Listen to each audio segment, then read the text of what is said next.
Hello student, Excel studies of mathematics and science में आपका स्वागत है। हम लोग एपी के इम्पोर्टेंट क्वेश्चन को देखेंगे।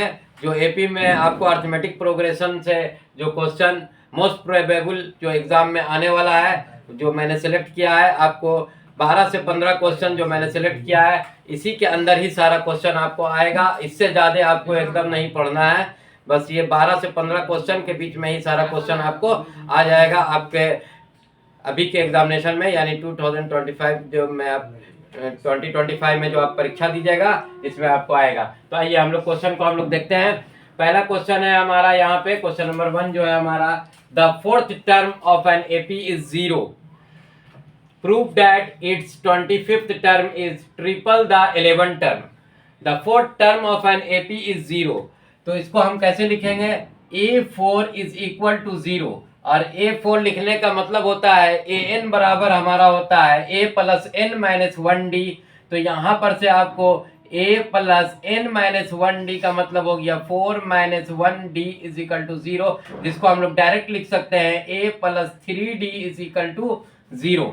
अब हम लोग इस 3D को इज इक्वल टू को उस पार लेके जाएंगे तो A बराबर माइनस 3D होगा यहाँ पर। तो इसको हम लोग घेर देते हैं। ये आपको एग्जामिनेशन में भी आपको इसी ट्रिक का यूज करना है। जो चीज आपको आ रहा है उसको आप पहले आप यहाँ पे घेर दीजिए, क्योंकि एग्जामिनर का आपका नजर चला जाए कि यहाँ तक आपने सही बनाया।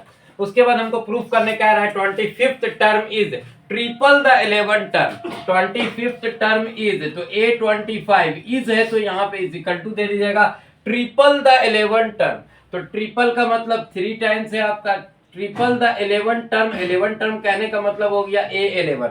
अब A25 लिखने का मतलब हो गया A plus N minus 1D, यानी A प्लस 25 माइनस 1 यानी 24D। तो यानी A प्लस आपका 24D होगा। डायरेक्ट आपको एक कम कर देना है, और यहाँ पे 3A11 कहने का मतलब हो गया A प्लस N माइनस 1 यानी 11 माइनस 1 आपका क्या हो जाएगा 10D होगा।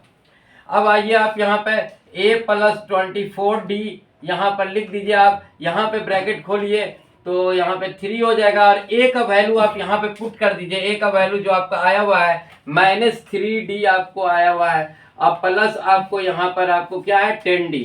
यहाँ भी हम A का वैल्यू पुट कर देते हैं माइनस 3D प्लस आपका 24D। तो 24D में से 3D आपका चला जाएगा यहाँ पर से, तो यहाँ पे आपको कितना हो जाएगा आपको 21D। तो इधर भी आपको LHS और RHS में दोनों सेम आना चाहिए। तो देखिए आप माइनस 3D और प्लस 10D, तो 10D में से 3D चला जाता है तो आपका कितना हो जाता है 7D हो जाता है।